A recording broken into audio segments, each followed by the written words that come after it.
Hello, everyone, and welcome back to the Surprise Jab Podcast. I'm your host, Zach Ruger, surprising you with new topics every single week and jabbing you with your daily dose of UFC. And we have a phenomenal UFC Fight Night coming at you guys this Saturday. I was going to say Sunday for some reason. Saturday, September 28th in Paris, France. I always love these Paris cards. So far, 2 for 2. They've had 2. They usually have one in September, usually on the first weekend, but this time it's on the final weekend of September, and I'm not complaining, because I'm happy we're getting a little UFC. So we'll be dropping our predictions for the Paris card on today's episode as well. We're going to be dropping our Week 4 NFL predictions, looking at all the matchups and deciding who we think is going to win each of them. And even probably talking about fantasy football impact on that as well. Of course, we're going to be looking at some new UFC fights. They had a bunch of big announcements the other day for the China card going down in UFC Macau. I believe it's November 23rd. And pop culture. I mean, I always love pop culture, top 10 new things, and I was trying to get 2 episodes out this week, but, you know, matters in life come about, and instead, we're going to have to save some of the topics I wanted to talk about, such as, actually, I won't spoil it, I think. We got some fun segments, fun topics coming at you in future episodes. There's just, life's a lot right now. I can't lie, life is a lot. I'm a busy man, and as busy as I am, sometimes I'm not busy, and my mind, I don't know, I think differently than people at times, but we won't get into none of that nonsense. Let's get into some fun stuff, guys, such as new UFC fights already, and we have had some very interesting ones, such as a fight going down at UFC Vegas 100 in the men's middleweight division as Gerald Meerschaert, of course, the submission leader in the men's middleweight division, takes on the debuting Renier the Dutch Knight de Ridder, and Renier is a 1 championship light heavyweight and heavyweight champion, joining the UFC, coming off a win in his last matchup. He's 17-2, and I believe of those 17 wins, he has like 11 submissions, something ridiculous, 12 submissions or something. So he's very talented, very credible in the one championship is almost like, how do I even compare one championship? It's the Asian UFC. That's the only way I can compare it, even though the UFC goes over there. It's just another MMA promotion. And he was super talented over there. I mean, I don't really recognize any of the names he's beaten, but Gerald Meerschaert, a lot of people are expecting him to get a higher name, but Gerald Meerschaert, the ultimate gatekeeper, the ultimate man to beat you, just beat Edmund Shabazian not too long ago, I think earlier this year. So that's going to be a very exciting fight, and I'm very interested to see how Renier de Ridder does in the UFC. And mind you, he is 34, so it's tough to kind of make a run at 34. I mean, Alex Baer is a special case. I'll be interested to see his debut. Here's a fun one for you. The main event for UFC Macau. The main event for UFC Macau going down in Macau, China, November 23rd, as the number 3 ranked men's bantamweight Petr Yan takes on the number 5 ranked Deiveson Figueiredo. What an amazing matchup. I'm so excited this is actually getting made. This was a fantasy matchup back in 2020 when Petr Yan and Deiveson Figueiredo were both of the men's bantamweight and flyweight champions respectively. And now here we are 4 years later, and we're actually getting this matchup. Petr Yan, 17-5, 9-4 in the UFC. Those four losses, I kind of want to point them out. They are to Sean O'Malley, split decision, all right, former champion, Aljamain Sterling, twice, all right, both championship matchups, and Merab Dvalishvili. Okay, this guy has only lost to the last 3 champions, most recently beat Song Yadong in February in a very high-paced matchup, and now here we go, having him fight Deiveson Figueiredo. And Deiveson Figueiredo, just picked up a big win over Cody Garbrandt. He's also beaten, Rob Font at bantamweight. Guys, this is going to be an absolutely amazing matchup. I'm so pumped for this, and I don't even know who to pick. I kind of want to go Petr Yan if I'm being honest, but I know how good Deiveson Figueiredo is. We'll have to see, but UFC Macau going to be a banger of a matchup there.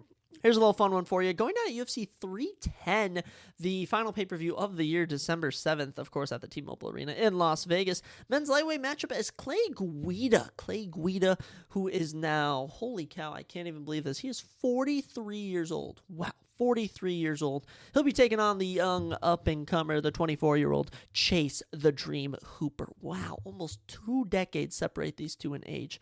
And Chase Hooper just got added to EA Sports UFC 5, so congrats to him. I saw it on Twitter. He was super thrilled about that. 14-3 in the UFC, 6-3 so far, and I believe he's either 3-0 or 4-0 since moving to lightweight, getting big submission wins too. Just dominated Vyacheslav Borshev, might I add. One of the most dominant performances I've ever seen in a 2-round matchup. I think he had like 60 significant strikes to 2, completely controlled him, knocked him down, submitted him. It was very incredible. I'm excited to see that match, man. It's on a pay-per-view. They get an actual crowd, which I enjoy. Another fun matchup. This one going down in Tampa, Florida, December 14th for a little UFC Fight Night, as the number 9 ranked men's flyweight Manel Kape takes on the number 12 ranked Bruno Silva. Manel Kape 4-3 in the UFC. Those losses, I'll throw it right out there. He's lost to Muhammad Mokaev, who arguably should still be in the UFC undefeated, Alexander Pantoja, and who we've lost in his debut, Matthias Nicolau, who I honestly thought Manel Kape won that fight. So Manel Kape, always bringing the action, always beating guys a little lower level in competition than him, and always kind of losing close decisions to people above him. And Bruno Silva, 4-2 in the UFC, just picked up a knockout win over Cody Durden, which was so amazing. And looking at how good Cody Durden performed in his last matchup, it's clear to see that Bruno Silva is a legit contender. 15-5 record overall. I mean, he's a talented fighter. Excited to see it. Here's the co-main event for UFC Macau, China, the Macau China card. That is Yan Chayonin, the number 2 ranked women's strawweight, take on the number 9 ranked Tabitha Ritchie. And Tabitha Ritchie's boyfriend is actually like a boxer in Ireland, and he just had a huge event and won. So, I mean, it might run in the family if Tabitha Ritchie can get it done. So, best of luck to her. She's 11-2 overall, 6-2 in the UFC.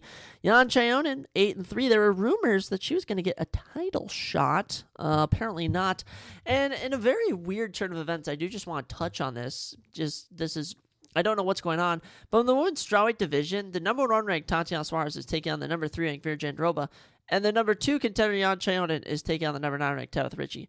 So Zhang Weili doesn't even have an opponent. I don't know if she's hurt, and I mean, she's beaten the number 4 woman, the number 5 woman.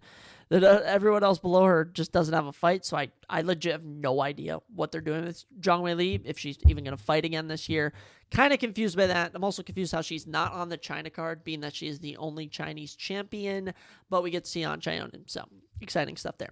UFC 310, never mind. This one is not going down at UFC 310. This fight's going down on UFC Macau, men's light heavyweight division. The number 6 ranked Volkan Ozdemir takes on the number 10 ranked Carlos Ulberg. Carlos Ulberg is 6-1 in the UFC, and he is on a 6-fight win streak. All of those wins coming by finish. 5 of them by knockout, too, which is super impressive. Volkan Ozdemir coming off a big win in his last matchup this year, knocking out Johnny Walker. I'm excited for this one. Someone's going to sleep. I'm going to ride with Carlos Ulberg. But Carlos, 10-1. Volkan, 20-7. Both veterans. Volkan actually fought, I think, in his 4th UFC fight, Daniel Cormier for the men's light heavyweight championship. Just kind of give you a little background on him. And the last fun matchup I kind of want to touch on, this one going down to UFC 310, of course, December 7th, as Michael Chiesa, fresh off his round 1 submission of Tony Ferguson, is back. The 19-7 UFC veteran takes on Max Payne Griffin, a fellow UFC vet, who holds wins over Carlos Condit and Mike Perry of notoriety. Both of these guys up there in age, almost approaching 40, and I'm just excited to see them do battle. Excited to see how they perform. I like that we're not feeding them to young, hungry up-and-comers. We're actually being kind. We're being nice. We're letting them fight each other, I guess. I don't really know how you view it. Speaking of Tony Ferguson, I don't even know if he's ever coming back to fight. We'll have to see. I don't know, very interested in that. But that's all your new UFC news. There isn't really too much other news. I mean, you're not going to get any 2025 news until December. The year is slowly filling out. I think the big mystery is, what is the UFC 310 main event? My money's probably going to be on Bilal Muhammad and Shafar Rakhmonov, but there is a slim chance you get Arman Tsarukyan versus Islam Makhachev in their rematch. We'll have to see what happens, but that's all your new UFC news. I hope that was somewhat informative. I'll also let you know that there's always new stuff going on in the entertainment industry, Hollywood, if you want to call that, movies, TV shows. I've actually been watching that Menendez show. Was it Killer? Is it Monster? The Menendez brothers, and it is so good. It is so good. I just finished episode 4 right before recording this, and I'm excited to watch 5, 6, 7, 8, and 9. All right, it's so amazing. And Dahmer, I love that show too, and I get they want you to sympathize, but I'm actually kind of confused how I'm not supposed to sympathize with the Menendez brothers. Like with Dahmer, it was like you'd somewhat sympathize, but then you'd be like, no, he has had no trauma. He's just sick and twisted in the head. The Menendez brothers actually have trauma, or at least that's what I think of right now. But let's take a look at the top 10 new things going on in the entertainment industry. Gosh, what do we have here? We have all sorts of different news. I've been seeing all sorts of things. First trailer for Elevation, a post-apocalyptic thriller starring Anthony Mackie and Marina Baccarin in theaters on November 8th. And I'm seeing some aliens in this little trailer preview that I'm looking at. I'm actually going to bookmark that. I'm going to look at that later. That looks very interesting, and I like Anthony Mackie. He'd also be one of the few reasons I actually see the new Captain America movie next year. He's just one of my favorite actors, and other than that, I don't know if I really want to see that movie too much, but new movie, Elevation, coming out. We'll have to actually watch the full trailer. Joseph Quinn says he's been setting himself on fire quite a lot for Fantastic Four. I just get a big tube of gasoline and douse myself in that. I can't tell if Joseph Quinn is being sarcastic or not, but he, of course, is playing the Human Torch in the upcoming Fantastic Four film, which I am kind of intrigued to see. The cast is very good, and I think the script is looking pretty good from what people are saying. Very intrigued to see that one. Number 3, first looks at Ana de Armas and Keanu Reeves in the John Wick spinoff Ballerina in theaters on June 6, 2025. Ana de Armas looking excellent as ever in this, looking like an absolute killer. And Keanu Reeves, who doesn't love a little Keanu Reeves? One of the better human beings out there in the world, at least I think. At least the image is portrayed. But I don't know if I'm going to see it. I've not really watched too many of the John Wick movies. I think I've actually only seen the first John Wick movie, so I can't give too much of a, review of it at all. But maybe that's something I go through and binge watch. We can kind of do a little ranking of all the John Wick movies. We'll have to see. Number 4, Batman is actually getting a star on the Hollywood Walk of Fame as of today. Interesting. I guess we're just giving Hollywood Walks of Fame to made-up people. Batman is not a real person. Or I guess if you're a rich billionaire and you want to just put on a suit and save the day, you could be Batman. Nothing's going to stop you. Number 5, I'm so sorry to my Japanese listeners. Hideo Kojima says he got offers from other studios about a live-action Death Stranding movie before choosing A24. Other studios suggested exploding in a flashy way with a large budget, but I don't like that. I would like to make a slightly different movie with A24. So Death Stranding is actually a video game, and Norman Reedus, he of course plays...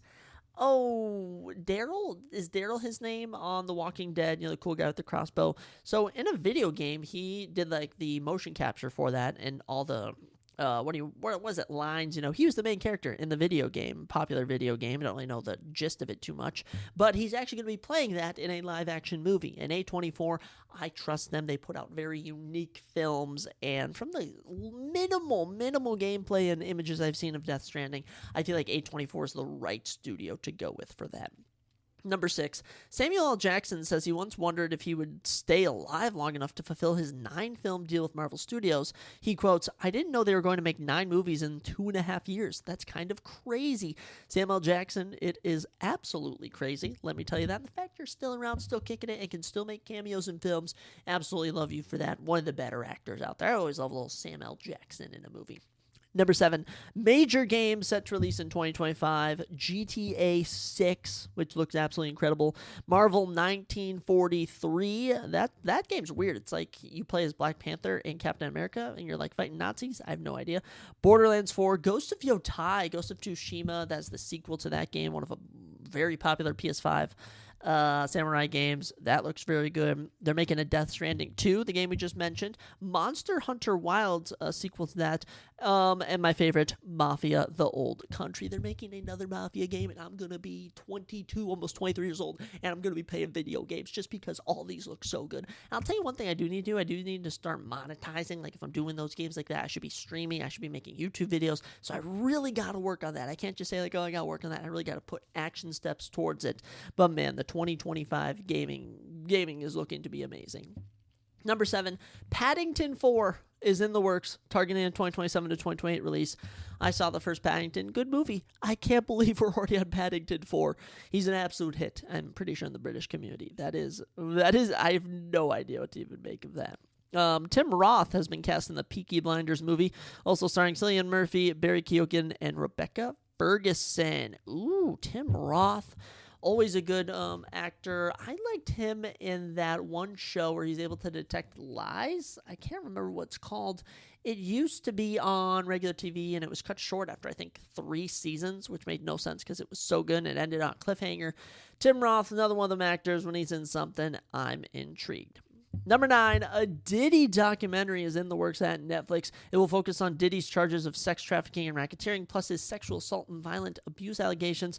The executive producer is 50 Cent. You're damn straight. 50 Cent been telling us that Diddy was a creep, that Diddy was a monster, and here we are. We're all like, maybe not. I always knew Diddy was a bit off, and we're about to expose all these celebrities. Okay, they're all doing evil stuff, they're all doing wacky stuff, and they do some good here and there, but don't be misguided. They're all weird behind the door. And the final thing, number 10. I don't really want to talk about that. What's something fun to end on? Gosh, discussing film has so many things. Yesterday was Mark Hamill's 73rd birthday. Mark Hamill, of course, played the role of Luke Skywalker, and I honestly consider his story to end after the 6th movie. I do not consider the new movies even canon. I absolutely hate them. That's just my personal opinion. But happy late birthday to Mark Hamill. There you go. Those are your top 10 new things in pop culture. And the one thing that I'll say about our episodes we record during the football season is it's very run-of-the-mill, where I drop my predictions for the NFL and then I predict UFC. Or I recap the NFL, then I recap UFC. And I don't really have an issue with that. I don't know if other people like that format, but, I got a lot going on, and it's tough to really put together segments. And, I was going to record Monday. Stuff came up, was going to record Tuesday, stuff came up, and then all of a sudden it's Thursday, and I'm like, I got to get an episode out, and we got UFC, we got NFL coming at you, so I'm going to really work on the format more, get my schedule down, and next week is my birthday week, and I know you're not supposed to, as a man, really care about your birthday, but, I'm just going to have myself a good little week, so we're going to get all of our work done. We're going to try and bring 2 episodes next week, but as for now, we're dropping our NFL Week 4 predictions. I'm excited for it, because guess what, we did recap week 3 is what I'm trying to say, which is kind of an issue, but, the main thing you need to take away from week 3 is that my Minnesota Vikings are 3-0. My Minnesota Vikings are 3-0. That's your major takeaway from week 3 of the NFL. And another thing I want to point out is there is only 5 teams who are still undefeated. Seahawks, Vikings, Chiefs, Bills, and Steelers. Shout out Steelers. My boy Seth. Actually happy for them team. And there are actually 3 teams that don't have wins. Every NFC team has a win, oddly enough. The Bengals, the Jaguars, and the Titans all don't have wins. I could have seen the Titans maybe, but Jaguars and Bengals, especially the Bengals, very surprising to me. So, yet again, another week, 16 games. We have 16 matchups to predict. We'll talk about some top fantasy performers that we want to see in some of these games. Let's get right on into it, guys. So kicking us all off, a little Thursday Night Football actually going down tonight. So if you can listen to this with the next 2 hours before it's uploaded, right before Thursday Night Football, you will have my prediction as the Cowboys take on the Giants. And look, it's the Cowboys. I understand they struggled. Okay, I understand their defense is not looking good. The Cowboys come out, start off the season dominant, just looking dominant. Their defense gets 19 fantasy points. They beat the Browns 33-17 domination. Then blown out by the Saints at home, then lose to the Ravens at home. But mind you, they did come back in that Ravens game. We'll give them the benefit of the doubt, but still not looking the hottest. Now, as they take on the Giants coming off a win. They were able to string a win together. Mind you, that win was over the Browns. Apparently the Browns suck. We kind of should have predicted that. But here's a little fun fact for you. The Giants have not won against the Cowboys since 2021. They have been swept in the series the last 2, actually might have been 3 years or something. So it's been a while. I don't think that changes here. I think this Cowboys team is better than this Giants team. We're going to pick the Dallas Cowboys. And I'm going to need CeeDee Lamb. I don't know if I want him to pop off. Okay, because I'm playing him in a league where I'm 1-2. In another league, I'm 3-0 when I have him. So it gets very complicated. But, CD, have a decent day. Dak Prescott, Brandon Aubrey, the Cowboys D. You guys do your thing as well. It's tough when you're in 5 fantasy leagues like me. You have to manage all your teams. And last week we went 1-4, which was not pretty. whatsoever. So we're going to look to rebound this week. So we're going to be rooting for little CD land. But shout out to Malik Neighbors, man. Malik Neighbors doing his thing. Currently might be the runner for Rookie of the Year. Him and Jaden Daniels, 3 weeks in, both performing exceptionally. We're going with the Cowboys. I just think their team is better.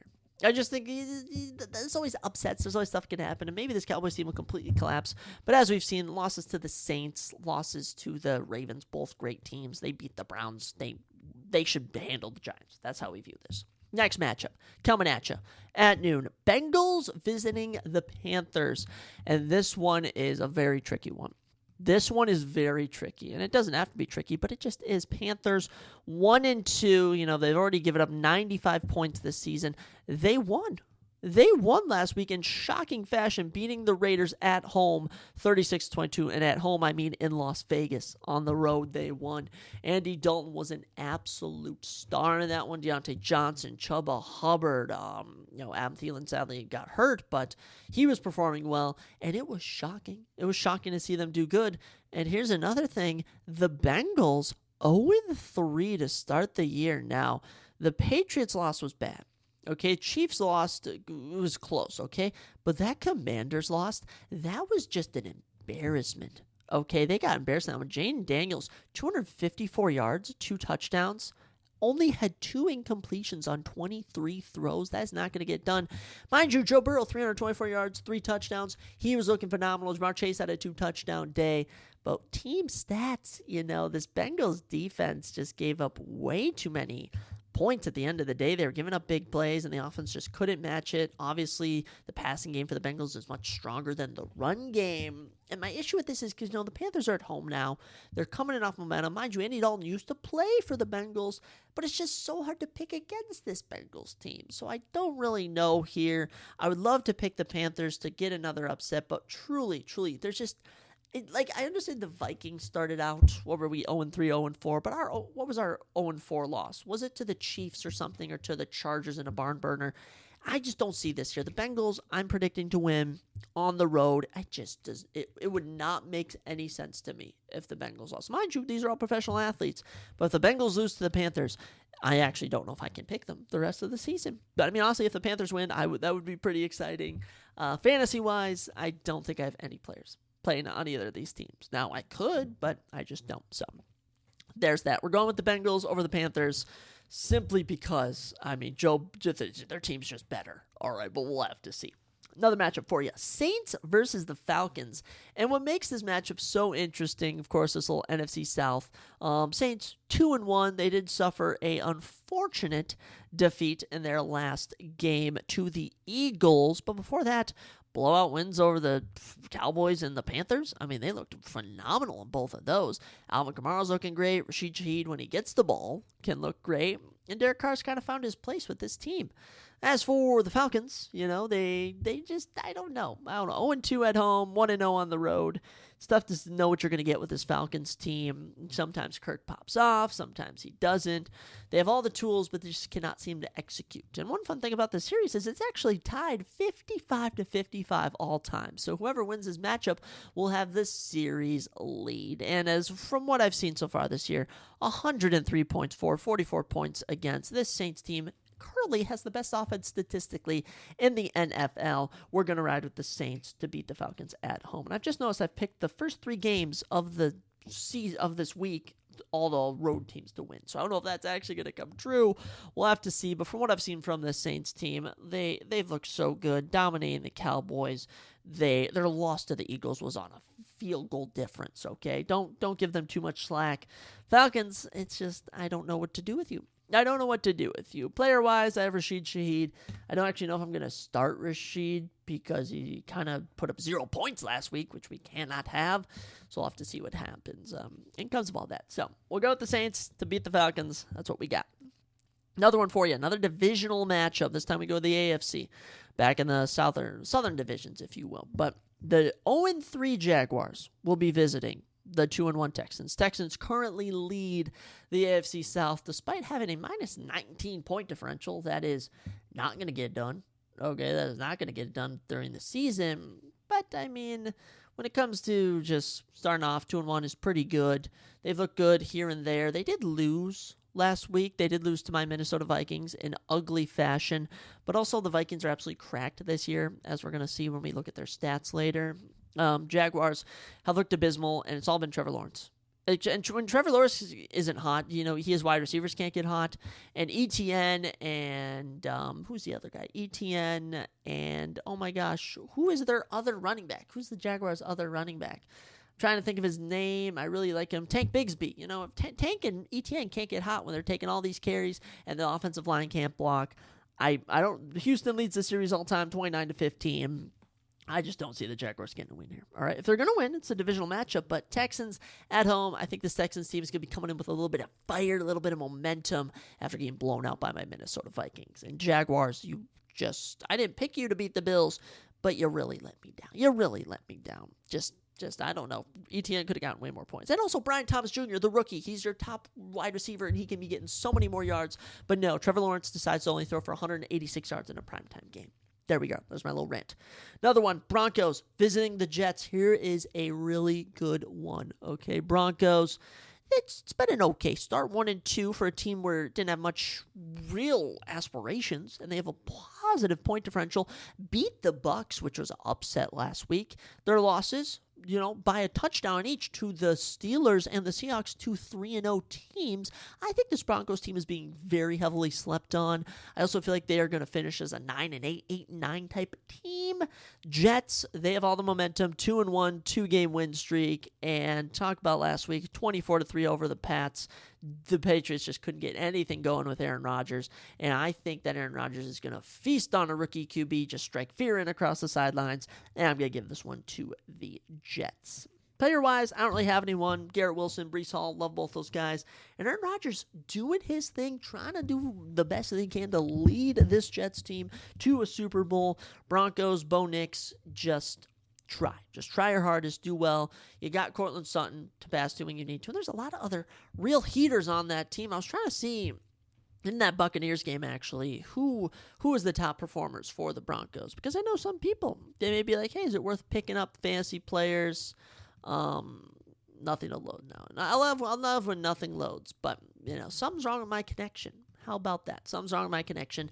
I think it's a sign we were just never meant to see the Broncos team players. We were never meant to see who the Broncos were going to, who started on the Broncos. Oh, and now it's working. But we're past that. We're going with the Jets. That's our prediction.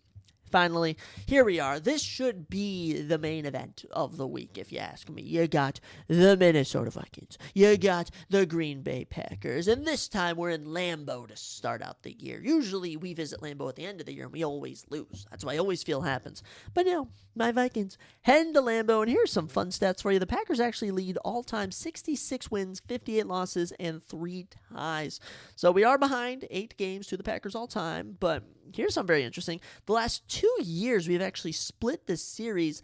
Last year, I think it was I can't remember if we won both our games over the Packers. It might have been the year before. Actually, when did I go? I think last year we won both our meetings. The year before we lost both of our matchups. I honestly can't remember. Oh, no, we've split. That's what I was trying to say. So the past 2 seasons, Vikings and Packers usually split. Usually winning at home wherever they play. The 2 years before that were sweeps, is what I was saying. So over the last 4 seasons, we had Packers win both games, Vikings win both games. Last 2 seasons, they've split. That's what I was going for. Sometimes my notes confuse me. But obviously, we're picking the Vikings. But I just want to touch on how good this Vikings defense is and how unexpectedly good our offense has been. You got to be kidding me. We're statistically the best team in the league. A plus 55 point differential. 3-0. It just doesn't get much better than that. It just really doesn't. Justin Jefferson, when he's healthy, doing what he can. Naylor stepping up. Addison hasn't even been healthy. Aaron Jones, Ty Chandler picking up the load. This team is just so fun. The defense is incredible. The defense is absolutely incredible. And so far, 3-0 start out the year, picking up wins over the Giants, the 49ers, the Texans, some of our rivals. The Texans, a team that people were thinking was going to the Super Bowl. And now we take on the Packers. Okay, our rival, our official rival.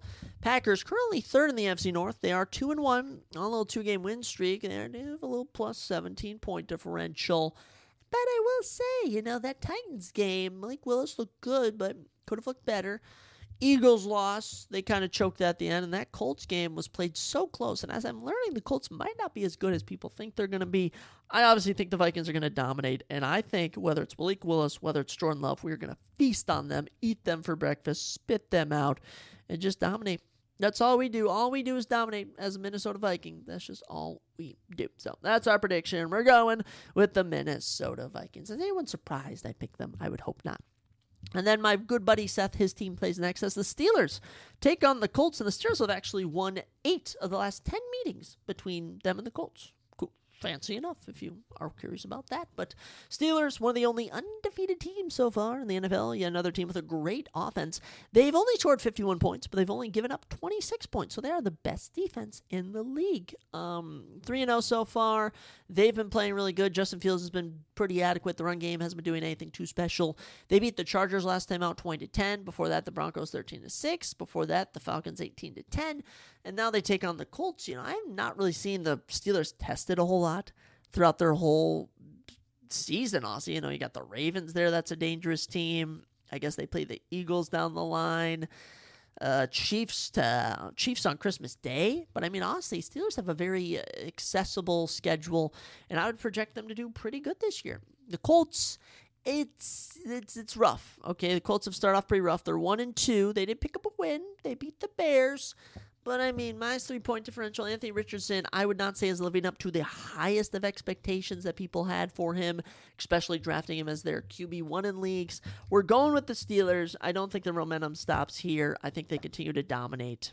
And the Colts, they just have kind of looked abysmal so far throughout the year. We'll have to see, though.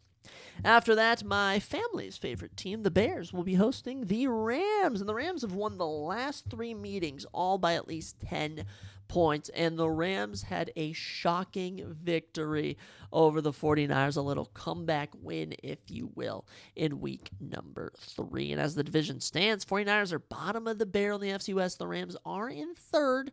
They have given up 91 points. Okay, so if you're a Bears fan, all right, if you're a Caleb Williams fan, this is Caleb Williams' chance to air out the ball. The Rams have been giving up so many yards to opposing wide receivers. Juwan Jennings dropped 46.5 fantasy points. Unreal. They beat the 49ers to pick up their first win of the year. Before that, lost to the Lions in week 1 in overtime. They did get blown up by the Cardinals, but this Cardinals team is proving to be much better than we thought they were going to be. So I'm now with the Bears. The Bears, that's another tricky one. Okay, I'm a fan. Fantasy-wise, you're going to be finding, actually, Puka Nacua is hurt. So Kyren Williams, he's going to be probably one of the studs on that Rams team. Tutu Atwell, Tyler Johnson. It's kind of tricky, but the Bears, you got Keenan Allen, DeAndre Swift, DJ Moore, Romo Dunze. You got all these big names. And at the end of the day, Cole Kmet, that's right, one of my tight ends. He's been the dominant player. He's been getting it done. We'll see if the Rams can stop the Bears, but honestly, I do think they get the win here. I think the Rams get the win here. I hate to send the Bears to this spot because I actually like the Bears, and I'm picking a lot of away teams to win, but there's just something about this Rams team. Something about this Rams team where if their offense can just outplay the lack of cornerback and D-back presence they have, they'll get wins, and they'll continue to do well. And by the way, Bears have not won in the last, I think, 4 to 5 years. That could be another sign. So we have that. A little rivalry, which I always notice every single season, appears to be between the Eagles and the Buccaneers. I swear they play every single season, and Tampa Bay has actually won 5 of the last 6 meetings with the Eagles, and that doesn't matter if they're at home or away. They just always seem to be getting the victory. And Buccaneers, I thought they were going to start out 3-0. They really had the potential, but they're now sitting at 2-1 after shockingly losing by three scores, I think it was, to the Broncos. Unreal. Eagles, they're 2-1, second place in the NFC East at the moment. It's interesting about both of these teams. So the Eagles, I got Saquon Barkley, I got Jalen Hurts, I got Devontae Smith, I got Jake Elliott, I got all these players on this team. And it's just like they don't have the same killer drive they used to. Saquon Barkley, best running back in the league right now. He's thriving. Jalen Hurts hasn't really started off too hot. Very mediocre, and if Jalen Hurts isn't doing too hot, Devontae can't get hot. And Devontae should be red hot, being with the fact that A.J. Brown is out. And Devontae might even be hurt. So I'll be very curious to see who's actually healthy and showing up for this Eagles team, but I know Saquon will probably run all over the Bucs. And for the Buccaneers, you got Chris Godwin, Mike Evans, Baker Mayfield. They've been doing their thing. Rashad White and Bucky Irving just can't get it going. And I have Rashad White. He, by the way, number 4 fantasy running back last season, has done nothing to start off the year. He doesn't have a touchdown. He doesn't have much big yardage. And I don't know what's going on. He's about to lose his starting position to Bucky Irving. And another thing is, when we talk about the Raiders, I had Zamir White. He's losing the RB1 spot to Alexander Mattison. It's utterly ridiculous. The Buccaneers seem to win all the time, but I think this is where the Eagles snap the curse. We are picking the Philadelphia Eagles to beat the Buccaneers. I look at this and I see Tampa Bay has won 5 of the last 6. There's that one game they didn't win. I think this is where the Eagles get a little win here. But the Buccaneers, don't be too surprised. I mean, how are they at home so far this year? Buccaneers are 1-1 at home, so it doesn't really matter if they're at home. We'll have to see, though. With that, we move away from our noon games. We get into our 3 o'clock, 3:30, 3:25 games. And we start off with the Patriots taking on the 49ers. Pats and 49ers. As we mentioned, 49ers, bottom of the AFC West. Mind you, the 3 teams in the AFC West are all 1-2. Only the Seahawks are the top team and are going to be the top team no matter what this past week. Patriots, who will be visiting San Francisco, they're 1-2. They haven't had the hottest start. Jacoby Brissett's doing the best he can, if you want to even call it that. But look, it's very simple. The 49ers, win or lose, they lost to the Rams, they lost to the Vikings. I still think this team is way better than the Patriots. 49ers lead the series 9-5 all time. I think a lot of those wins were in the Tom Brady era. I'm sorry, Patriots, but I just don't give you a shot in San Francisco, across the country, and taking on a team where they just have all the weapons in the world. And we just saw that Juwan Jennings is a unreal weapon. Mason Jordan has proven to be an absolutely outstanding, or Jordan Mason? It's Jordan Mason, that's what it is. Outstanding talent in the wake of Christian McCaffrey, who might be out the whole year. We'll have to see. This 49ers team should beat the Patriots. That'd probably be the biggest upset. If the Patriots beat the 49ers, I would consider that biggest upset of the week, as I would have seen so far. After that, Commanders visit the Cardinals, and this is another interesting one, little NFC battle here. Cardinals are 1-2, but they've been playing pretty good. 82 points for, 64 points against. Commanders, hello. How about the Commanders 2-1 atop the NFC East? Despite having a negative point differential. They get blown out.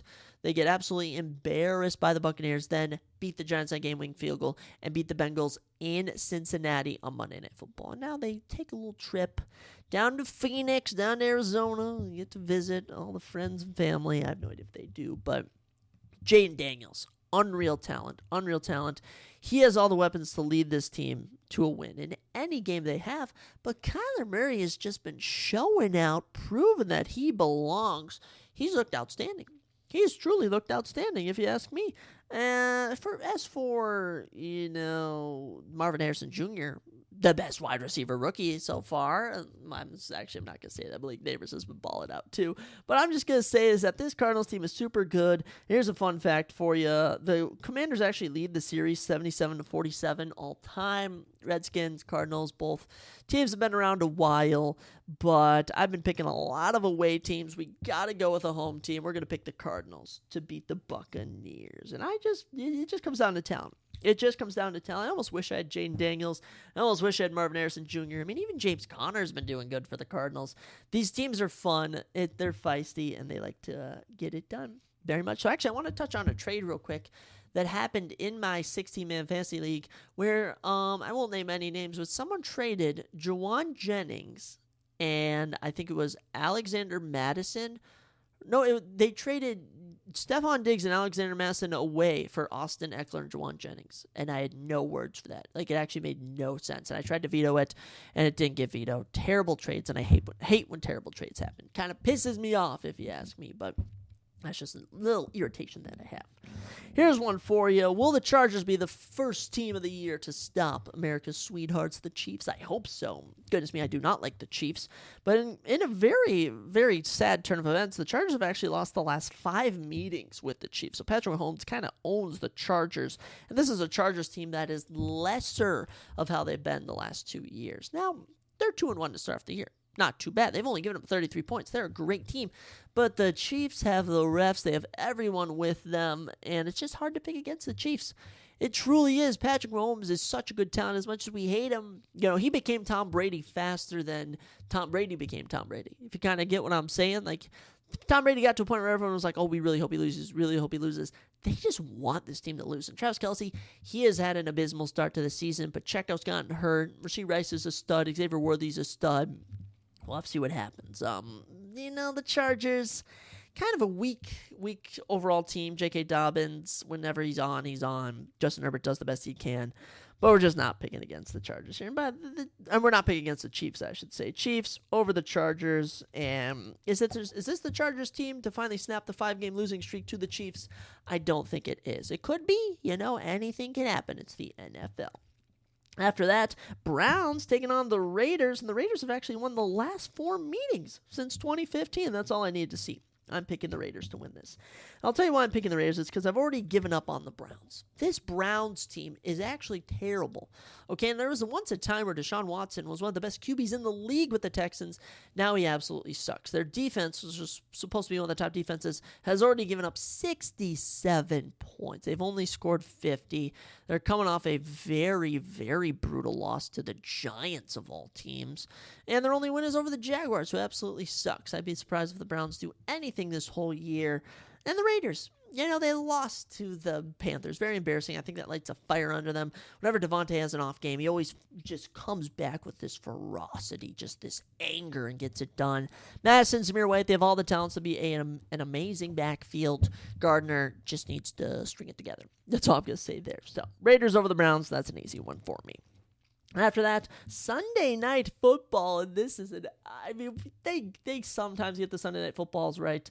They got this one right. The Bills visiting the Ravens. This is going to be so freaking good. I am pumped for this. Actually, 2 of the best teams in the league. The Bills, 3-0, the best offense in the league. 112 points scored all year. They've only given up 48.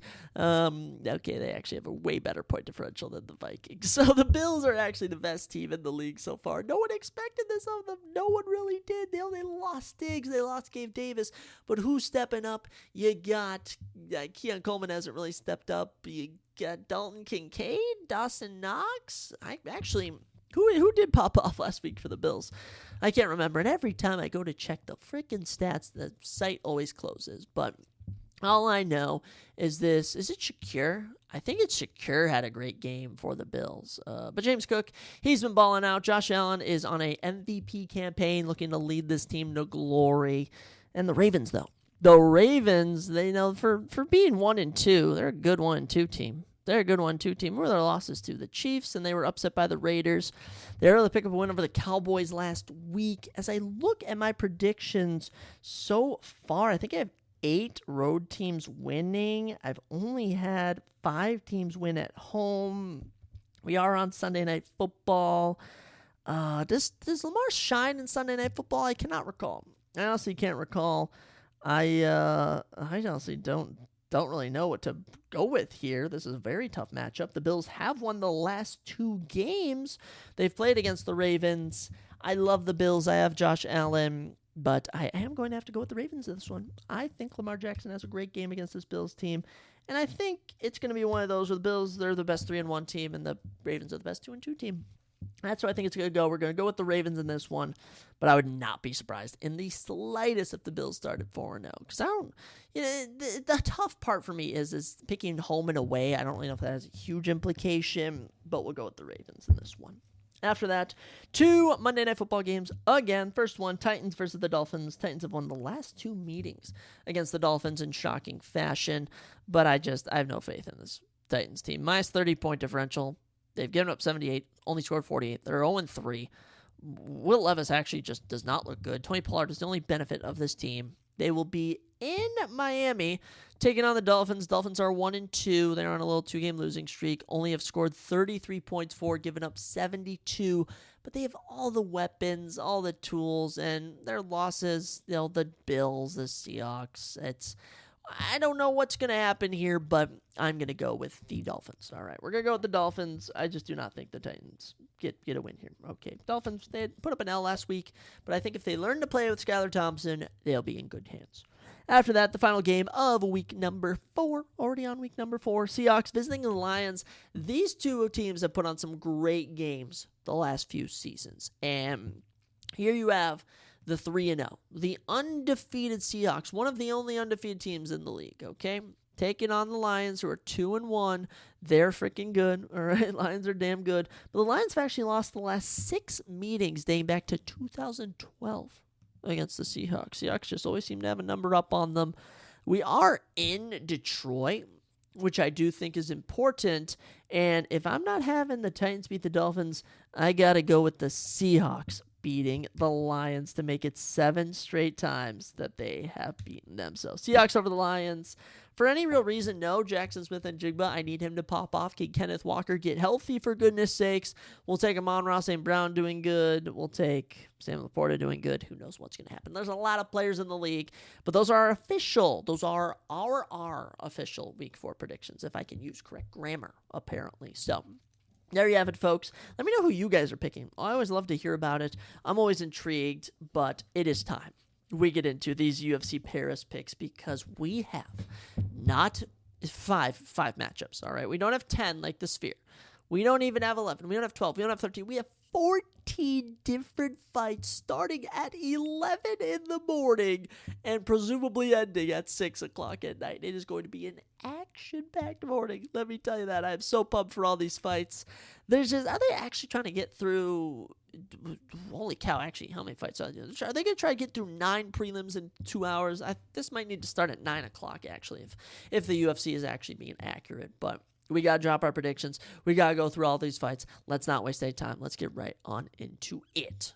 Alrighty, guys. Kicking off this star-studded, this absolutely phenomenal, this French card, we shall head to the men's lightweight division as Bolaji, the Zulu Warrior Oki, takes on Chris the Problem Duncan. I absolutely love the nicknames on these two. Bolaji Oki, 9-1 professionally. Chris Duncan, 11-2. Both men are 5'10". Bolaji has a 2-inch reach advantage, 73-71, and both men have the orthodox fighting position, with that right hand going forward. Let's start off with the favorite, Bolaji Oki, who is minus 190. Chris Duncan plus 163. These odds are courtesy of BetUSA from Wednesday, from like 3 days before the event, because I'm sure when a lot of people listen to this, it'll be right before or after UFC Paris. So Bolaji Oki, 28 years old, from Belgium, lost his first ever professional bout, and since then is yet to lose on a 9-fight winning streak. Of his 9 wins, 5 KOs and 1 submission. Came on off of Dana White's Contender Series, where he won last season, Season 7, with a round 1 TKO.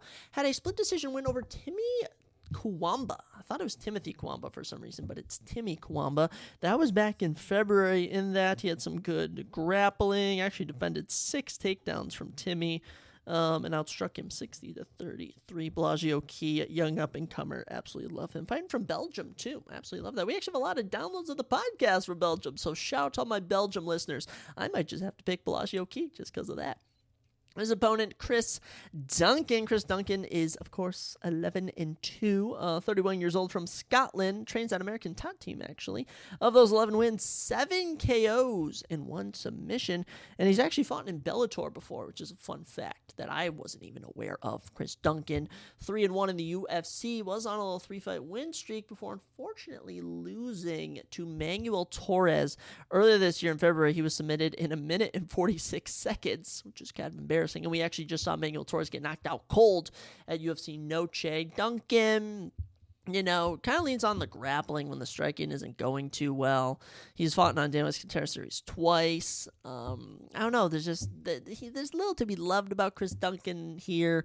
Bolaji Oki, the winning streak, the fact that he hasn't lost in so long. You already know we're going with Bolaji Oki, and also because of the Belgium reasoning. We could pick something as dumb as that as to why we're picking a fighter. At the end of the day, it's 50-50, 2 human beings. We're going with Bolaji Oki. I just kind of like him better. I like his striking better, personally. head into the women's bantamweight division for our next matchup as Nora Cornali takes on Jacqueline Cavalcanti. Nora is 8-1. Jacqueline is 7-1. 5'8" to 5'7" gives Jacqueline 1 inch in height. 3 inches in reach, though, for Jacqueline, as she has 70 inches to 67. Both women in the orthodox fighting position. Nora Cornali is actually the underdog in this one, plus 185. Jacqueline is a minus 225 favorite.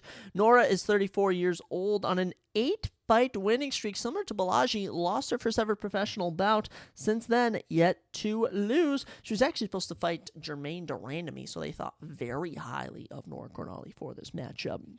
From France, she's the hometown girl. 6 KOs and 1 submission. So how about that? 7 of her 8 wins by finish. We love to see that in the females. And she's 2-0 in the UFC. Last fought in April and got a round 2 knee finish of Melissa Mullins. Hit her with some knees in the clinch and got it done. I absolutely love what I see from Nora Cornali, and I think so high of her, especially knowing they wanted her to take on the former women's title challenger, Germaine de Randamie. It's a shame that Germaine couldn't be here, but instead, taking her place, the favorite, Jacqueline Cavalcanti. 27 years old on a 5-fight winning streak. She's from Portugal. Of her 7 wins, she's gotten 3 of those by KO. 2-0 in the UFC. She fought on the last Paris card. Got a win over Zara Farron on that. And she fought in August and won a split decision over Josiane Nunez. But I'm sorry, I got to ride with Nora. She's an underdog. She's on the win streak. She's from France. I always love to pick the hometown fighters, usually. And one thing I'll say is that when you're supposed to fight someone like Germaine de Randamie and they give you Jacqueline Cavalcanti on short notice, there's a reason for that. And it's a big opportunity for both these women to get a victory here to move up into the rankings. This should be competitive, but my money lies with Nora Cornali. Plus, if you like underdog predictions, there you go. Following that, we drop to the men's flyweight division as Daniel Perez takes on Victor El Magnifico Altamirano. Daniel, 16-6, Victor, 12-4. 5'8" to 5'6" gives Victor 2 inches in height. He also has 4 inches in reach, 70 to 66. Switch stance for Victor, orthodox for Daniel Perez. Daniel Perez, plus 105, is the underdog, minus 125. Victor is the favorite.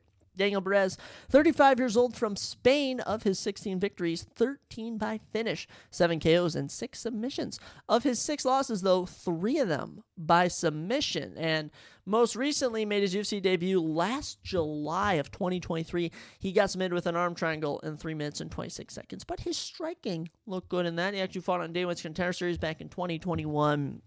Look, Daniel, been a while since you've been in Octagon, and it's certainly not easy going when you take on Victor Altamirano. Victor, the favorite, 33 years old, born in Mexico, now lives and trains in Texas. Of his 12 wins, he's gotten 2 by knockout and 4 by submission. He's only been finished once by submission. And that wasn't even in the UFC. That was in his pre-UFC days. He is 2-3 in the UFC, okay, but 2 of those are split decisions. Another one's a unanimous decision loss to Tim Elliott. Last fight was in February, lost a split decision to Felipe Dos Santos. In that fight, he landed 9 takedowns. Very fascinating. Victor, I am going to be picking to win this one, and by submission. I suppose I should clarify how I think they're going to win. I'm going Balaji.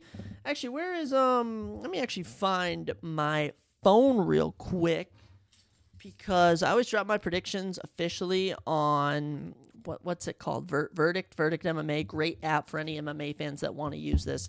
And I always forget to put how I think they're going to win it. So Victor Altamirano, we're going to say by submission. And we'll say a round 1 submission, similar to how Daniel lost the last fight, where he dropped Rafael Filo, followed him to the ground, and they got submitted. But look, Daniel, 35 years old, hasn't fought in over a year. Victor, he's been getting scrappy. His losses are all decisions. I got to go with Victor Altamirano for this one. After that, women's bantamweight division. Are any of these women ranked? Or any of these women? Ali Perez, she is ranked. The number 15th ranked Alien Fiona Perez takes on Daria Iron Lady Zelzinakova. Wow, what a last name on you. Aline Perez, minus 235. Daria, plus 195. Eileen is the favorite. Aline Perez, 10-2 record. Daria, 9-1. A good record on these ladies. 5'9" to 5'5" does give Daria 4 inches in height. She also has 2 inches in reach. 68 inches to 66. Switch stance for Aline. Orthodox for Daria Zelzinakova. I like this. I like this matchup, ladies. Both of these are very talented unranked women's bantamweights. Let's start off with the favorite, Aline Perez, 29 years old from Argentina, but now lives and trains in Florida. Of her 10 wins, 4 KOs and 1 submission. And of her 2 losses she's experienced, she was submitted once. That's actually in her debut at the 2022 Paris card. Now, here we find ourselves, 3-fight win streak for Aline Perez. Been doing it through the grappling. Okay, over her last 3 fights, 18 takedowns. All right, big win over Jocelyn Edwards in June. Dominated her, knocked her down, took her down, did what she needed to. But she's very famous for, after all of her wins, she likes to twerk in the octagon when she wins. Very weird, very peculiar, but hey, I'm not going to judge. Who am I to judge? I'm just Zachary. That's all I am at the end of the day. Her opponent, the underdog, Daria Zelenikova, 28 years old from St. Petersburg, Russia, but now lives and trains in Paris, France. Over 9 wins, 5 KOs. Her only loss, she was knocked out, but that was a while ago. She now finds herself on the edge of a win streak as Daria Zelenikova returns. She fought in March of this year, made her UFC debut, got a decision win in that. But I don't know, guys. I know Daria has the height, she has the reach, but I just think she's going to get taken down over and over, and we get an Aline Perez unanimous decision. Now, unfortunately, I always love my Russian women, picking them, but we are going to be going with Aline Perez for this one. I just think her grappling's superior. She's in the rankings right now, and she easily could have fought up, in my opinion. So, probably not the most exciting fight, but nonetheless, it will be a fight. After that, we go from the women's bantamweight to the men's bantamweight as Taylor Double Impact Lapalus, love your last name, Taylor, by the way, Vince Vendetta Morales is his opponent. Taylor Lapalus, 20-4, Vince Morales, 16-7, 5'9" to 5'6", gives Vince 3 inches in height. Taylor has 3 inches in reach, 73 to 70. Ooh, Southpaw stands for Taylor, orthodox for Vince Morales. This will be an interesting one, guys. Taylor is a minus 380 favorite. Vince, plus 290 underdog. Taylor Lapalus, 32 years old, hometown, Paris, France. That's right. Half of his wins are by decision. The other half, 4 KOs and 6 submissions. Of his 4 losses, though, never been finished. This is currently his second stint in the UFC. He had a little stint from 2015 to 2016 where he went 3-1. Never really amounted to much, but since returning in September of 2023 at the last Paris card, beat Kalen Lerone, lost to Farid Basharat, most recently fought in June and beat Cody Stamann by unanimous decision. I will say 32 years old at bantamweight. There's a lot of young, hungry up-and-comers in that division. Taylor, I don't really know what to do with you here, but this is a favorable matchup for him as he takes on Vince Morales. He's the underdog, 33 years old from Oregon. Of his 16 wins, 12 finishes, 7 KOs and 5 subs. Of his 7 losses, he's been finished 3 times, very interestingly enough. Vince left the UFC. Vince was cut from the UFC in 2022, but since then leaving, went on a 5-fight winning streak, so he's coming in with some momentum. Some of the guys that he lost to in the UFC, Miles Johns, Jonathan Martinez, Chris Gutierrez, Song Yadong, so he was fighting some killers. But Taylor, he's in his hometown. He's in his home nation. We're riding with Taylor Lapalus in this one. But Vince, I hope you win. You'll be on a 6-fight win streak then. Best of luck to you. That's all I'm going to say for that. After that, we get into the biggest favorite, biggest underdog on the whole card as the minus 1,000 favorite Ludwig Mr. Highlight Klein takes on the plus 625 underdog, Roosevelt the Predator Roberts. The Predator Roberts. I just do not think the Predator is a good nickname. That's just my opinion. Ludwig Klein, 22-4 with 1 draw. Roosevelt Roberts, 12-5 with 1 no contest. 6'2" to 5'7", a crazy 7-inch height advantage for Roosevelt Roberts. Absolutely crazy. But the reach, 73 to 72, so not too big of a difference. Southpaw for Ludwig, orthodox for Roosevelt Roberts. Let's start with Ludwig, man. He was supposed to take on Nicholas Moto, which really isn't saying much compared to Roosevelt Roberts, but I thought Ludwig Klein was ready for a ranked opponent. I guess not. The 29-year-old is from Slovakia. He has 17 finishes of his 22 wins, 9 by KO, 8 by sub. Of his 4 losses, he's been finished 3 times, which is just absolutely bonkers to think. He's only been the distance a select number of times. As of right now, currently on a, 6-fight unbeaten streak, I should say. 5-fight win streak, depending how you look at it. But picked up a win over Thiago Moises in June. Dominated him, knocked him down twice. Before that, knocked out AJ Cunningham in March. Trying to cap off a little 3-0 year. I think he does. And, I guess I do have to cover Roosevelt Roberts. But Ludwig Klein, so dominant. His only losses back in 2021, Mike Trezano, Nate Landwehr since then. Perfect for Ludwig Klein. Roosevelt, his opponent, of course, stepping down short notice. 30-year-old from California, 4 KOs, 5 submissions. He's gotten some finishes here and there. Of his 5 losses, though, he has been finished 3 times, which is kind of unfortunate. And he's currently on a 3-fight losing streak, so that's not the best. But Roosevelt, your last loss was to Matus Rebecca. Before that, Naxio Bahamadez. Before that, Jim Miller. So he's been fighting some killers. But yeah, Ludwig Klein, I got a round 1 submission for Ludwig in this one. I think when you look at it, 9 KOs, 8 subs. Of his losses, Roosevelt Roberts has been finished by armbar, actually 3 times in his career. So there we have it. Going with Ludwig Klein, I'm just not picking against the minus 1,000 favorite. That's just not what I'm going to be doing here. I'm sorry, Roosevelt, but Ludwig Klein deserves a ranked opponent, not a lower level like you. After that, we jump up to the men's light heavyweight division for a fun one here as Omar Sy takes on Da Woon Jung. Ceseda, that's his nickname. Omar Sy, undefeated, 10-0. Da Woon Jung, 15-5-1. 6'4" to 6'4", same height, but 5 inches in reach for Omar Sy. 83 to 78, very notable orthodox stance for both of these men. Omar Sy, minus 550. Huge favorite. Da Woon Jung is the plus 390 underdog. Omar, 28 years old, young, from Paris, France. Of his 10 wins, 4 KOs and 4 submissions. Kid's undefeated. Kid looked great in his debut back in May. Submitted Tuco on short notice. He actually had 3 opponents before getting Tuco. So Omar Sy, it was a struggle to even get an opponent to fight him. Here he is in the UFC, and he gets to have his second fight in Paris, France. So happy for him. He takes on Da Woon Jung. Da Woon, the plus 390 underdog, 30 years old, from South Korea. Of his 15 wins, 11 KOs and 2 subs. Very nice. Now, I won't lie. Of his 5 losses, he has been finished 3 times and is currently on a 3-fight losing streak. Last fought in September of 2023. Lost to Carlos Ulberg. Before that, lost to Devin Clark. Lost to Dustin Jacoby. Look, I hate to be that guy, but I just don't see Da Woon Jung getting it done here. I do think we push Omar Sy past round 1 with Da Woon Jung into round 2, but we then lead into an Omar Sy round 2 knockout. So Omar Sy in Paris, his home people, his home country. There's no way my boy is losing. He's 28 years old. He's undefeated. He's young. He's hungry, and his skill set, I think, is superior to Da Woon Jung. So Omar Sy, I like what I saw from you when you fought earlier this year in May. I'm riding with you. After that, we get to our final prelim of the night, as Ion the Hulk Kudalaba takes on Ivan Arslan in the men's light heavyweight division. I love when we get light heavyweight action. There's just always something fun about watching the big boys scrap, watching them go at it. But Ion Kudalaba, 17-10 with 1 draw and 1 no contest. Ivan Arslan, 14-3 with 1 no contest. Ivan making his UFC debut. They don't even have his stats ready. They don't even have his stats ready on UFCstats.com, but 6'3" to 6'1", I do have it pulled up. Ivan Arslan, 2 inches in height over Ion Kudalaba, and he has a same reach, 75 inches for both of them. Orthodox stance for Ivan, southpaw for Ion Kudalaba. Now, this one is very fascinating. I'm very intrigued to see what goes on in this one.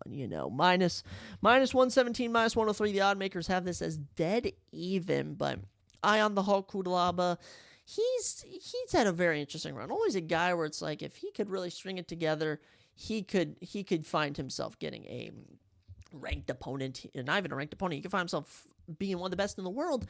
But Ian just always seems to lose. It's just been a recurring thing here. Of his 10 losses, he has an outstanding 9 in the UFC. Now, let me just read some of the names. Misha Serkinov, Jared Cannonier, Glover Teixeira, Magman Ankalaev twice, Ryan Spann, Jai Walker, Kenan Chukane.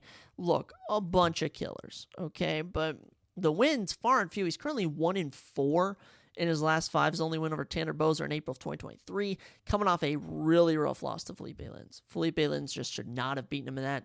Ion kind of choked after round 1. I don't know what more you want me to say. Ion, 30 years old, from Moldova, now Vegas, 13 KOs, 2 subs. Of his 9 losses, finished 7 times. There's just no appeal from Ion for me. Ivan making his debut from Croatia, of all places, 32 years old. Coming off a win, just 1 win. Of his 14 wins, 10 KOs and 1 sub. And of his 3 losses, he's been finished twice. And he actually fought in KSW, which is where, what's his face?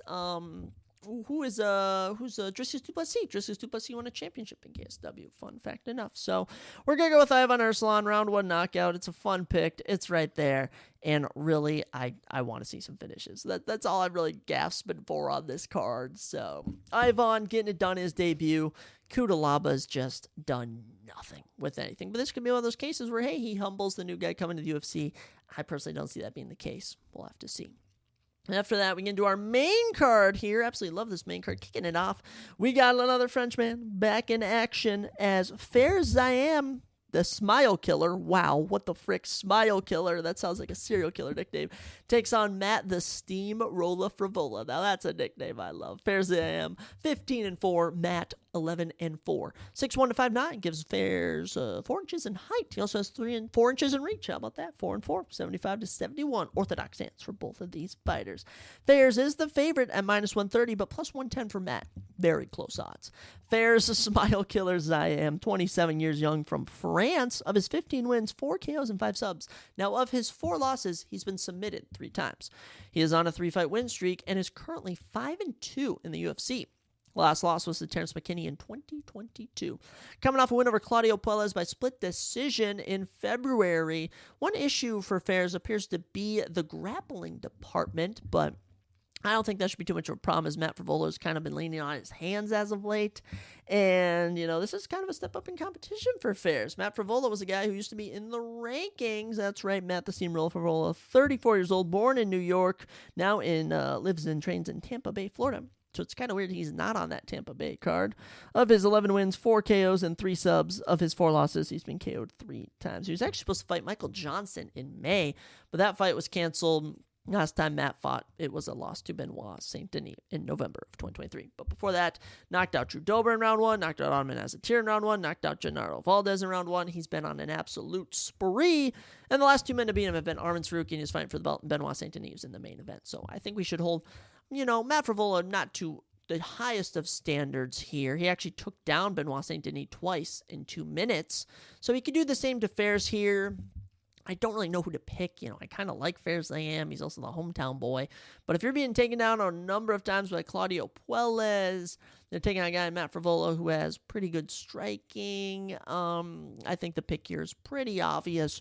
We're going to be going with, oh my gosh, I was going to say Matt Frivola, but I just don't know. I like what I've seen from Fares.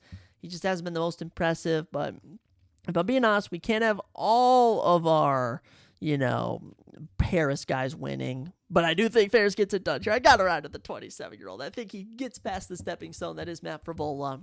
That's the case for me.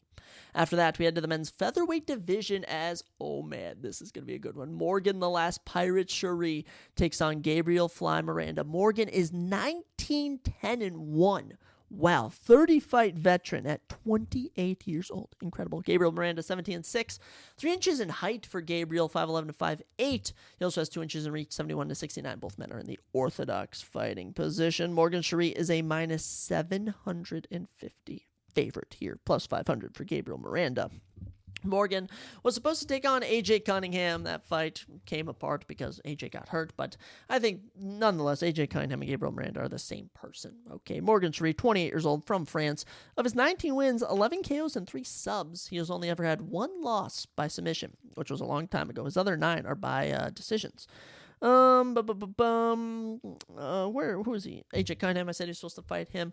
But I mean, so far, 2 fights in the UFC, performance of the night. Last time they were in Paris, and he had a fight of the night against Chepe Mariscal in April. Morgan's a killer. I absolutely love him. He's been a champion in other promotions. This should be an easy walk for him. As he takes on Gabriel Miranda, look, Gabriel, the 500 underdog, 34 years old, from Brazil. Of his 17 wins, 1 KO and 16 subs. Crazy, if you ask me. Of his 6 losses, 2 by KO, one of which was by Benoit Saint Denis in 2022, and he actually picked up a win in September 2023, submitting Shane Young in 59 seconds. But I don't think that's going to be the case here. Morgan's going to manhandle him. Morgan's going to do what he does best, get him to a decision. And actually, you know what? We're going to say Morgan Cherie with a little round 2 knockout of Gabriel Miranda. Because the last time Gabriel was in Paris, he got knocked out in round number 2. I like Morgan Cherie. He's an entertaining fighter. Gabriel Miranda, 100% finish rate. We do like to see that too. Fourth from last fight, welterweight division. Kevin Josette takes on Brian Battle. And Brian Battle's a name I've been itching to see back in the UFC since his last fight. He had an awkward no contest against Ange Lusa in a co-main event, nonetheless, of a fight night. And finally, we get to see him back in action. And he takes on Kevin Jousset. Kevin Jousset, plus 142 is the underdog. Battle, of course, the minus 167 favorite. Brian Battle, I rock with Brian Battle, if I'm being honest. I really do. Kevin, 10-2. Brian Battle, 11-2. 6'1", 6'2", 1 inch in height for Kevin. 77 inches to 75 for Battle. Both men in the Orthodox. Very similar. Great matchmaking here, I want to say. Kevin, all right, Kevin Jousset, 31 years old, was born in France, but now trains out of New Zealand. Of his 10 wins, 4 KOs, 1 sub, currently on a little 5-fight win streak. And of his 2 losses, one of them was to Jack Della Maddalena, who finished him. So, as we all know, Jack Della Maddalena, top 5 welterweight in the world. Let's not hold them too much against him.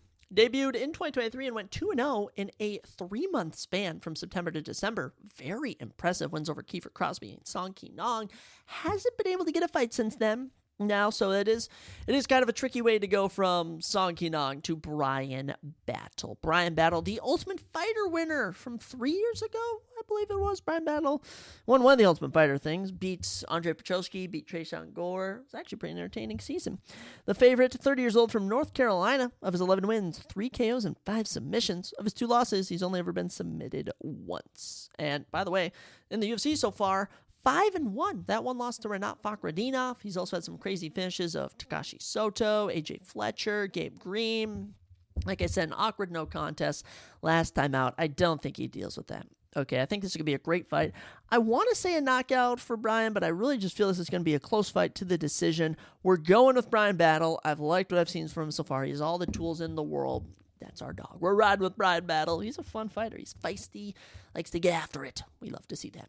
And then we get into the big 3, the final 3 of the night. This one, sleep on everyone's radar. Keep this one on your radar, I should be saying. As William Jaguar Gomez takes on Joe Henderson Tubaro Brito. This one's going to be good. This one's going to be lights out type of good. William Gomez is the plus 250 underdog. Joe Henderson Brito minus 300. William 13-2. Joe Henderson 17-3. 6 foot to 5'8" does give William 4 inches in height, but he has 1 inch in reach. So 73-72, pretty similar in reach. Southpaw stands for William. Orthodox for Joe Henderson Brito. Okay, let's begin with the Jaguar, William Gomez. 3-0 in the UFC so far. 27 years old from Paris. Currently on an 11-fight winning streak. Wow, incredible. Of his 13 wins, 7 KOs, and 1 submission. He's actually had 2 canceled bouts this year, very interestingly enough. So I'm happy we actually get to see him fight. He fought on the last Paris card. He's fought on both of them. He's won both of those fights. Last one was kind of weird, where apparently he was fighting this guy named Giannis Gamori, and Giannis thought he got hit with a low kick, but it was actually a body kick, and there's this weird doctor stoppage, but that just turned into the fight ending. Very odd, very complicated, but he's a talented fighter. Young, I forget how young William Gomez and Taylor Lapalus kind of just blend together for me as 2 similar fighters in similar weight classes. And unfortunately for William, he might not be memorable after this fight, as he takes on Joe Henderson Brito. Joe Henderson Brito, the minus 300 favorite, 29 years old from Brazil. Okay. And of his 17 wins, he has 15 finishes, 7 KOs, and 8 submissions. Currently on a 5-fight win streak with all of those wins coming by finish. This dude. 2 of his 3 fights he's lost he's been finished in.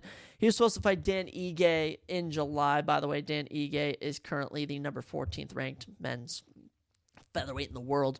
His only loss was on short notice, up in weight at lightweight against Bill Augio in 2022. He beat Diego Lopez on the Contender Series. This dude's a killer. Round 1 knockout of Andre Fili. 2-minute submission of Lucas Alexander. 3-minute knockout of Weston Wilson. A performance of the night guillotine choke of Jonathan Pierce. And he fought in May of this year, and he beat Jack Shore so badly the fight had to be stopped. He cut him open. It was, oh my gosh, Joe Henderson Brito's a killer. I'm easily going with him. I'm easily going with Joe Henderson Brito in this one. I think Joe Henderson Brito has all the tools except maybe the height, maybe the size to be a world champion. I'm going round 2 submission. It just seems to be, round 2 seems to be his round where he gets it done in. It's entertaining. I'm excited. I'm truly excited for this matchup, and William Gomez could very much surprise me, but I'm a Joe Henderson Brito fan. It's probably who we're going to ride with. So, Joe Henderson Brito, round 2 submission. That's my prediction. with that, we get into I'm so surprised this isn't the main event. I really am. I don't know what went on behind the scenes, but the number 4 ranked Nasruddin Imavov and the number 8th ranked Brendan Allen, they're your co-main event, men's middleweight division. And the one reason that I'm very surprised this isn't is because this has title shot implications. Okay, the winner of this is probably getting a title shot. Okay, unless Robert Whittaker and Hamza, the winner of that, sneaks in. So it's perplexing to me how you got Nasruddin Imavov, who was in a main event. These guys have been main event guys. Their last 3, 4, 5 fights they've all had. So I don't know the booking decision by the UFC. They always have weird booking decisions. Benoit Saint-Denis and Moicano might have had more personality. Might be the bigger draw, which I actually think is probably the case. But nonetheless, here we go. Nasruddin Imavov, Brendan Allen in the men's co-main event. Nasruddin, 14-4 with 1 no contest. Brendan Allen 24-5. 6'3" to 6'2" gives Nasruddin 1 inch in height. They both have a 75-inch reach. Orthodox stance. These two are eerily similar. Kind of trips me out. Brendan Allen is the underdog at plus 178. Nasruddin the favorite at minus 215. Let's kick it off. Nasruddin Imavov, guys, 28 years old, born in Russia, but now lives and trains in France. So he's the hometown guy. Of his 14 wins, 10 finishes, 6 KOs, 4 subs. He's only ever been submitted once in his 4 losses. Last time he lost, Sean Strickland, January 2023. Since then, no contest against Chris Curtis.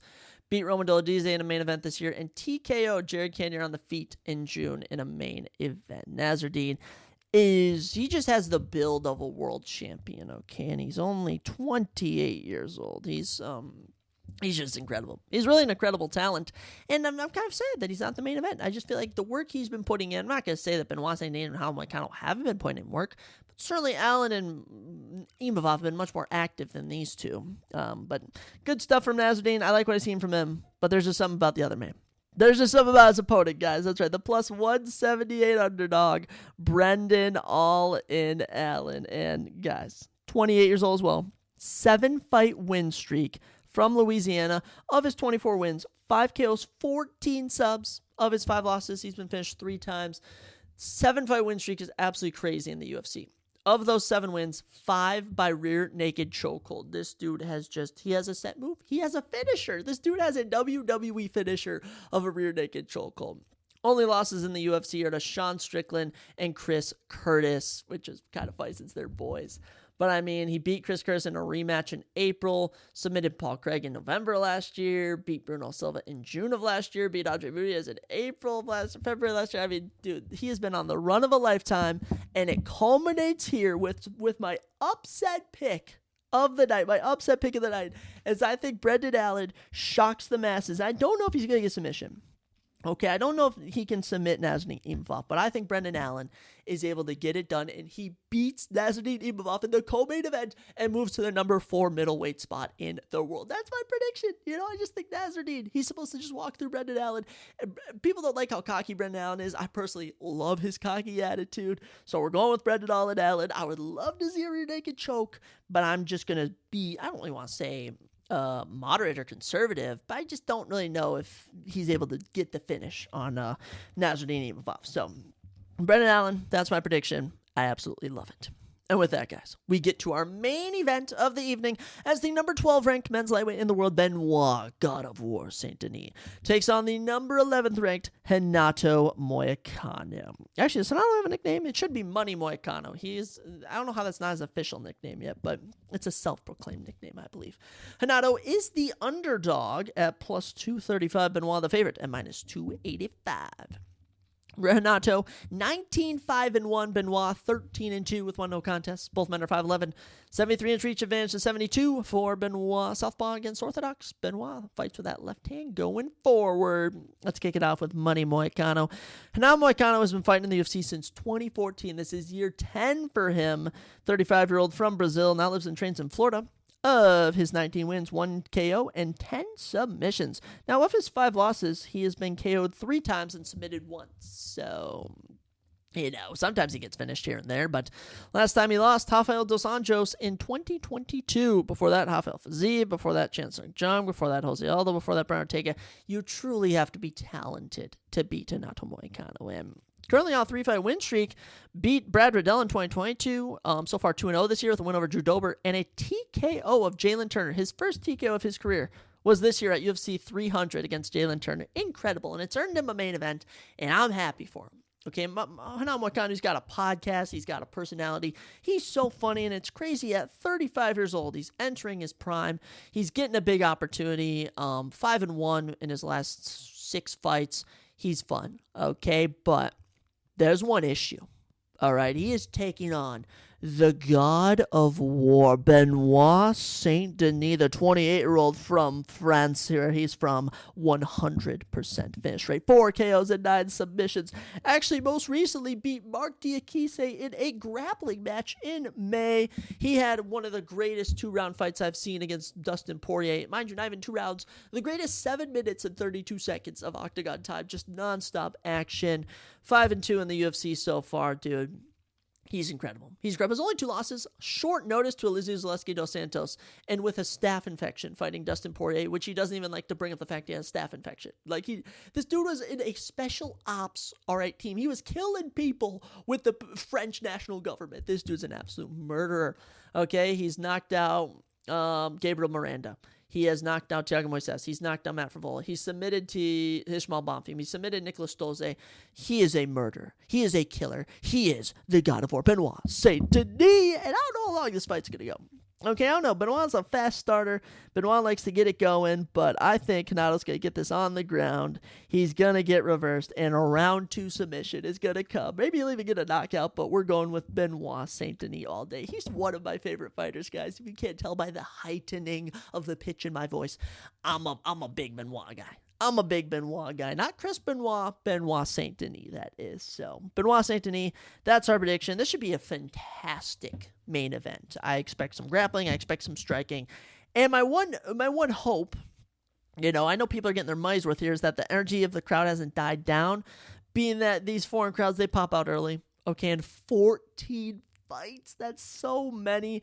I've seen more, but that's just how it goes. That's just how it goes sometimes. How fun, how adorable. I love it. Alrighty, guys, that'll do it for today's episode. We've gotten our Week 4 predictions in. We've gotten our UFC Paris predictions in. We are all predicted out. So let me know who you guys are predicting. And next week on the pod, I'm debating bringing a guest on. I really, truly am. It could stir some controversy, so I'm being kind of careful. But I have some fun segments I'm thinking about doing. I was not going to bring this up, but I just got to bring it up to tease you all. We're probably going to do an overrated or rated properly for every UFC champion. Believe it or not, conspiracies and who we think is going to be winning the college football championship. What? Lots of fun stuff. I will see you next week, guys. As always, I'll catch you next time. I kind of butchered that. I'm trying to think of some good endings or something. Is that I need something better to end with. And I will see you all in the future. Now, guys, we're keeping it old school already. I will catch you all next time on the Surprise Jab Podcast.